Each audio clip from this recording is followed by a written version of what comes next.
voulez que je vous montre un truc qui va vous scotcher? Ça, c'est mes dents en 2007. Et ça, c'est mes dents en 2011. Et oui, pendant 4 ans, j'ai eu recours à l'orthodontie pour avoir un beau sourire. J'ai donc porté des bagues pendant 4 ans. Non mais je dis des bagues, mais en réalité le vrai terme c'est braquettes. Mais on est d'accord, personne ne dit braquettes. Ça fait tellement pitié, je porte des braquettes. Bref, c'est fini l'époque où j'avais des bouts de viande coincés entre les dents et que je postillonnais sur le mec qui mangeait en face de moi à la cantine. D'ailleurs je me rappelle même du premier jour où j'ai rencontré mon orthodontiste. Il m'avait expliqué brièvement mon traitement et ça commençait déjà à me gonfler. Ah voilà, ça c'est tes dents, donc elles sont à peu près bien. Et grâce à mon aide, tu vas voir, on va essayer de les faire pivoter comme ça avec les incisives devant les canines. Grâce aux élastiques, on va essayer de faire partir un peu tout ça en couille. On va essayer de faire mélanger pour que ça revienne en bouillabaisse. Et après, je sais pas, après freestyle peut-être. Non mais je vais peut-être y aller aussi. Non mais il y a mon chien qui m'appelle, tiens. Allô? Quoi tes croquettes? Ils sont les données tout à l'heure. Et tu sais, dès ton premier rendez-vous, ils réclament que ton hygiène buccale soit optimale. Dentifrice, brosse à dents, rassage à l'eau, Waterpik, Karcher. Et puis à chaque fois qu'on me faisait une opération dans la bouche, t'avais tout le cabinet qui se ramenait pour voir ce qui avait été rajouté. Non mais franchement, c'était quelques bouts de ferraille, c'était pas une attraction touristique ou une méga teuf, hein. Voilà, jeunes gens, je viens de finir l'installation de votre appareil. Voir ce que t'as fait. Oh, il a mis les bagues et tout. T'entends des titres, mais réussi. Le docteur Axel Bogans. Cabinet d'orthodontie, capitale du crime. C'est fini votre cirque, je peux y aller? Oui. Amenez-moi le patient suivant, s'il vous plaît. Et là, tu te retrouves avec un de ces merdiers dans la bouche. C'est un véritable chantier. Et là, ton orthodontiste, le vicieux, il te demande... Tu n'as pas mal. Mais c'est juste 10 minutes trop tôt. Parce qu'en fait, tu vas souffrir le martyre pendant la semaine qui suit. Et tu vas même plus pouvoir manger la moindre biscotte.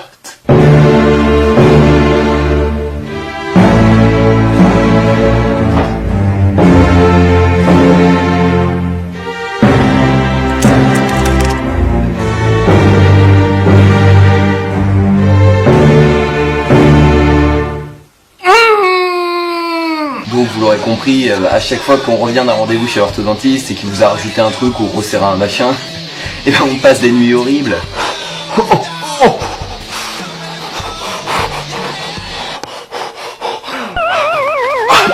Et puis quand on a vraiment marre de ton traitement qui dure déjà depuis quelques mois ou quelques années, tu vas souvent voir l'orthodontiste pour lui demander combien de temps il reste. Et là ils ont tous 2 techniques universelles. Alors il me reste combien de temps? Oh, regarde, un pigeon. J'en avais qu'un poster chez moi, j'en avais jamais vu un vrai. Bah faut que j'y aille, je vais le prendre en photo. Salut. Et mon appareil, il y en a pour combien de temps? Mais le temps. Qu'est-ce que le temps? Qu'est-ce que la vie? Qu'est-ce que l'amour? Qu'est-ce que la mort? Qu'est-ce que la Big Bang? Pourquoi? Pourquoi le mot pourquoi? Alors pourquoi ne pas me payer? Je réponds à ta question? Non? Bah va te faire foutre. Oh, il y a aussi des fois où ils sont francs, hein, et ils vont te dire combien de temps va durer le traitement. Eh mais, je vous connais. Vous êtes le mec qui allait porter l'appareil pendant 6 ans. Faut arrêter saloperie. Qui va m'enlever mon appareil? Vite. Des pansements, du scotch. Ça devrait aller, ouais. Et donc, une fois que tu as fini ton traitement et que ton orthodontiste t'enlève tes bagues ou tes braquettes, et bien il te donne généralement des appareils de nuit, dans des jolies petites boîtes comme ça. Et les appareils de nuit, ce sont en fait des stabilisateurs que tu dois mettre pendant que tu dors pour éviter que tes dents ne bougent. Donc il existe les souples, comme ceci, ou les rigides. Mais franchement, sondage, combien d'adolescents en France mettent leurs appareils de nuit? Oh my goodness! Bon, depuis tout à l'heure, je parle du cas de figure des adolescents, parce que c'est vrai, c'est eux qui portent le plus souvent des appareils dentaires. Mais les enfants aussi se font soigner les dents. Oui, avec des faux palais dans des petites boîtes comme ça. Oui, je sais, c'est très important pour les orthodontistes, ces petites boîtes bleues avec les paillettes pour faire croire que ce qu'il y a derrière, c'est joli, c'est agréable. Généralement, les enfants se coltinent ce genre d'horreur qui s'appelle des faux palais et qui se clipent dans la bouche comme ça. Là, j'ai eu de la chance, celui-là est transparent, mais il faut voir la tronche des autres produits. Il y en a des roses, des rouges, des jaunes fluo. Je sais pas ce que c'est le délire, mais j'aimerais bien savoir ce qui se passe dans les entreprises qui commercialisent ces produits. Hein. Jérém, j'ai un nouveau prototype. Oui, de balai artificiel. Violet avec des points verts. Qu'est-ce que t'en dis? Ouais. Bon, ta gueule. Énorme. Je dis à Bob de lancer la product.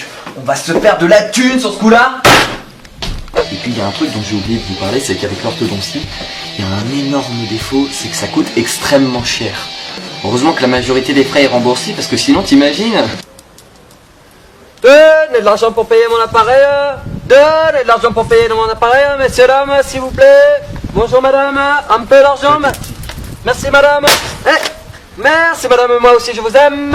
Voilà, c'est la fin de mon 3e podcast. J'espère que vous l'avez aimé, mais en tout cas vous êtes géniaux. Et si vous vous sentez aussi concerné par le sujet de l'orthodontie que moi, vous pouvez le partager sur votre mur Facebook. Ce serait vraiment génial. Et puis après, c'est vous qui voyez, il y a la page Facebook Excellent Vide, il y a la chaîne YouTube Excellent Vide. C'est vous qui voyez, c'est vous qui voyez.